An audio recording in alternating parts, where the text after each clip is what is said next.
It is without a doubt the country's economy has been struggling over the years. Now, with the pandemic, it has been with us for almost 2 years. The situation has become even worse. Unemployment remains at a high while corruption continues to be rife. Economist at the Northwest University Business School, Professor Raymond Parsons, joins me now from Johannesburg to discuss the country's economic outlook for this year. Good evening, Professor, and thank you very much for your time. It's the beginning of the year. We have that sense of gratitude that we've made it to 2020, but I must say there's most certainly a level of anxiety around our economic trajectory given the economic and socio-political factors that somewhat shaped our economy in 2021 and are still very much a part of us now. So what exactly should we be expecting this year? Well, good evening to you, and let me also wish you the compliments of the season for the new year. I think when we look back at 2020, I think we're glad to see the end of it. It was a year of low points, and I think by the time we got to the end of the year, although we had an economic rebound of 5% in our growth rate, bearing in mind it is a rebound from a minus 6.4% of last year, we then got to ask ourselves, well, what have we got to build on this year? And I think the important point, if we take the lessons of the past couple of years, what's important now when we look at 2022 is economic recovery and rebuilding our economy, looking at the longer term.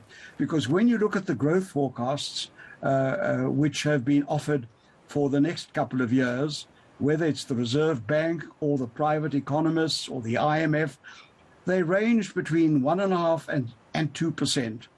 That is simply not good enough for a country that wants job-rich growth, where people want higher growth, higher standards of living, more jobs. So I think the big challenge is to take this year and implement the things we've said we want to do in order to get that longer-term growth and that job creation that we want. And I've also made the point, there are a number of half-forged policies and projects available. What we need to do is to take them by the scruff of the neck and have an implemented-led economic recovery this year. We can do it, and in that way, we can build confidence and begin to address the understandable anxieties that many people still have about the South African economy. And those anxieties are particularly purely because of government's efforts, some are saying, because many have criticized government's efforts. If we just go back and look at the minister's maiden speech, it was somewhat of a continuation of his predecessor's fiscal consolidation agenda, which some have also in fact said was code for austerity. And we've heard time and time again that you need to spend to grow an economy. Where does this then leave us if government has taken this position? The important point here is you want wise spending. That's very important. We don't have a blank check that we can simply write out in the old-fashioned way and say we can finance anything we want.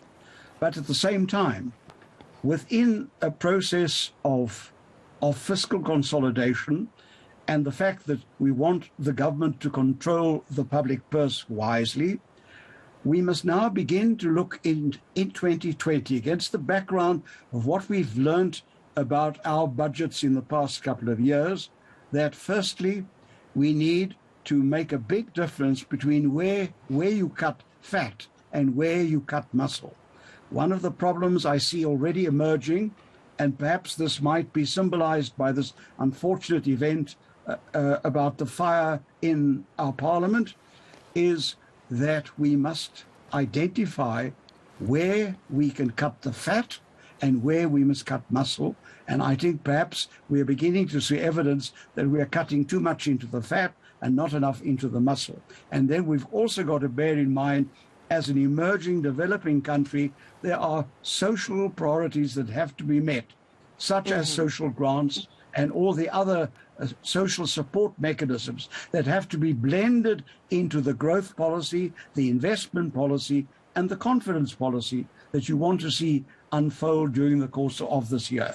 And most certainly when we talk some of those social projects, at this point we're going to see a government that's heavily burdened because a lot of people have in fact lost their jobs. So they will be utilising most of the government facilities. But when we go back to infrastructure, you've touched on what is happening in Parliament now. It speaks to infrastructure, investing in infrastructure. Government has spoken about this extensively, that perhaps what they would believe is the way to grow the economy is to invest in infrastructure and also perhaps invest in SMMEs. Is this yielding result? Because we've constantly heard of government looking to invest in infrastructure and support SMMEs, which have been said for the longest time to be truly the job creators or those that allow for some sort of economic participation. Well, I'm hoping that this year we'll hear less about that, in the sense that I did say we want this to make an implementation-led recovery, and that particularly focuses on infrastructural development. I'm glad you've raised that point, because there are a number of shovel-ready projects that need to be got off the ground, but you need to involve the private sector. It's clear that there are serious deficiencies in our state capacity. This has been acknowledged by the president.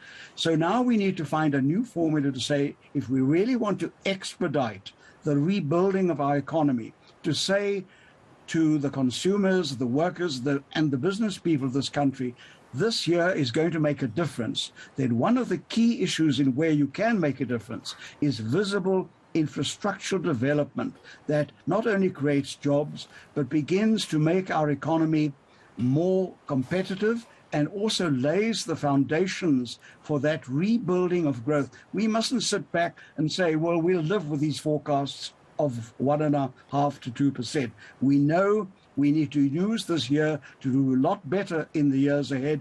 We need at least 3% growth minimum in order to make a difference. But Professor, pardon me there for interjecting, Professor, but is the private sector keen to actually assist? Because in most instances, it seems that, if nothing, many people suggest that there must be legislation that forces them to assist in some respect, but they're not very keen. What all the documentation is saying, and what I think even government recognizes, is that this year you must create an environment of policy certainty, whether it's infrastructure, whether it's energy policy, or other areas of policy. You've got to be able, through the State of the Nation address, through the budget, through the investment conference that will come in March, a coherent and consistent message that we have a path we're going to follow. We have an economic reconstruction and recovery program which seems to have slipped off the radar screen. It's got to come back visibly so that you create the certainty that unlocks the investment you want, that you will partner with the private sector in those infrastructure developments that will rebuild growth. And that's the most important message we've got. We've got to use this year to rebuild our economy in the aftermath of what we have experienced in the past couple of years.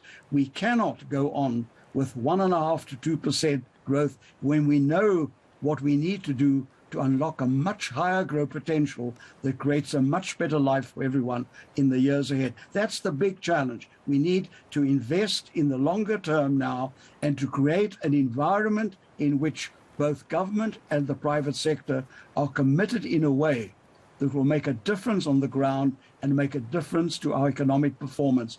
That is the big challenge of this year, and that is what will decide whether many of us watching this program will decide that the glass is half full or half empty for this year.